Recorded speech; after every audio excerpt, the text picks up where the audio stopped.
avait misé à moyen terme sur une montée dans l'élite du rugby. Les joueurs du club de Lille, le LMR, ont eu du mal à redescendre sur terre hier soir après leur défaite à Montauban.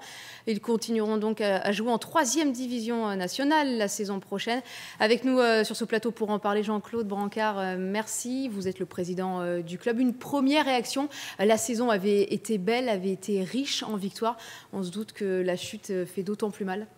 Oui, c'est une superbe saison qu'on vient de réaliser, que les joueurs ont réalisé, les entraîneurs, tout le monde. Le club, nous venons de vivre une 3e superbe saison avec cette demi-finale. On est le seul club français à être arrivé à ce niveau-là. Et puis voilà. On va regarder justement l'image d'hier soir, cette défaite et ces pleurs de vos joueurs. Ça vous a surpris, ces pleurs C'est dur quand même comme image.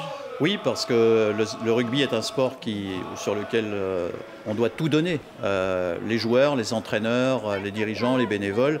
Et là, on a vécu une histoire tellement belle ces dernières semaines avec ce club de Montauban qui était le club annoncé comme gigantesque. On avait réussi ce très beau match ici la semaine dernière. À la mi-temps, à Montauban, on était toujours devant. Et puis, voilà, il y a une deuxième mi-temps et 20 minutes de trop pour nous.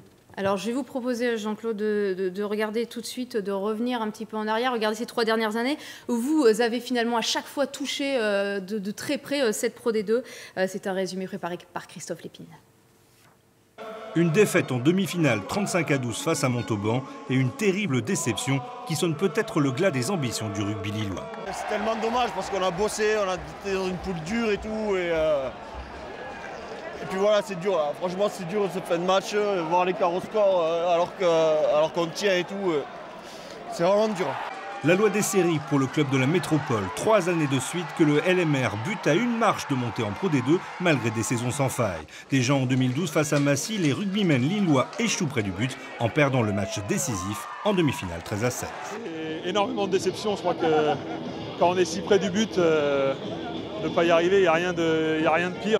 La saison d'après, le club affiche ses ambitions et recrute des pointures, à l'instar de Brent Russell, ex-champion de France avec Clermont et international sud-africain 23 fois, Lily Croix. Un grand joueur comme lui, hein. Puis voilà, puis il est arrivé très naturel, très humble, il s'est vite intégré, donc voilà, très bonne surprise. Et là encore, le club lillois joue de malchance sur les derniers matchs. Malgré une saison réussie, à l'instant fatidique des demi-finales face à Bourg-en-Bresse, c'est une nouvelle défaite, 7-8. Ça fait 2 ans qu'on bute. Après, ouais, c'est sûr que ouais, on va revenir encore en Fédéral 1 l'an prochain et devoir rebatailler comme on a rebataillé cette année. Et, ouais, c'est un éternel recommencement, donc ouais, c'est frustrant. Le club y croit encore à la rentrée 2013. Nouveaux joueurs, nouvelles ambitions, l'enthousiasme du public et à nouveau des résultats au rendez-vous. Mais jamais 203 dit l'adage et cette fois-ci, après cette défaite, les dirigeants du LMR ne sont plus sûrs de vouloir y croire à nouveau. Y croire à nouveau, Jean-Claude Brancard, est-ce qu'on peut dire que c'est tout simplement la fin d'un cycle ? Oui, je pense qu'il faut tirer l'analyse de ce que nous venons de vivre, mais c'est aussi rebondir le plus vite possible. Vous avez vu la semaine dernière les demi-finales de Top 14 avec Paul Gauze, le président de la LNR, qui a dit si demain doit y avoir un très grand club en France, c'est à Lille. On est vraiment à la porte de cette réussite. Il nous manque très peu de choses. Aujourd'hui, on a analysé ce qui nous manquait. Il nous manque un petit peu de moyens. On joue depuis 3 saisons. Oui, on joue depuis 3 saisons contre des clubs, dans les phases finales, en particulier les demi-finales, contre des clubs qui ont 50 à 60% de moyens supplémentaires. Donc il faut que nous, on arrive à trouver ces 500 à 700 000 euros qui vont nous permettre non pas d'assurer la victoire, parce que dans le sport, heureusement, l'argent n'est pas le garant de la victoire, mais qui vont nous permettre de pouvoir avoir ces 2 ou 3 joueurs qui, hier, nous ont manqué dans les 20 dernières minutes, parce que cette histoire est trop belle, les joueurs font de très belles choses, et toute l'équipe de dirigeants et de bénévoles est trop fantastique.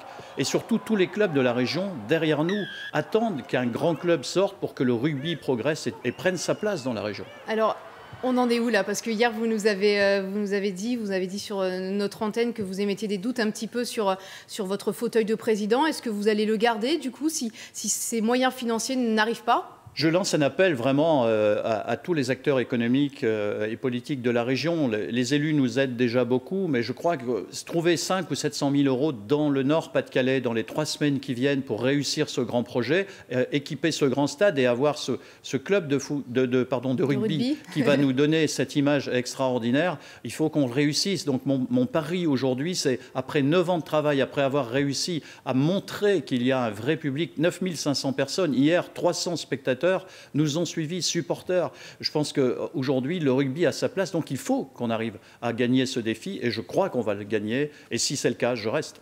Avec vous comme président, donc un petit mot sur votre entraîneur, Pierre Chedebech, qui est en fin de contrat. Restera-t-il la saison prochaine? A priori, non. Non, il part à Biarritz, mais on a une quinzaine de candidatures de top niveau, donc je n'ai pas de souci là-dessus. Et avec Pierre, la séparation se fait dans le meilleur état d'esprit possible. Et surtout, Richard Crespi, l'entraîneur des avants, reste, et c'est Richard qui va faire le lien. Merci beaucoup. Alors, à suivre, Jean-Claude Blanquer, merci d'avoir été à nos côtés.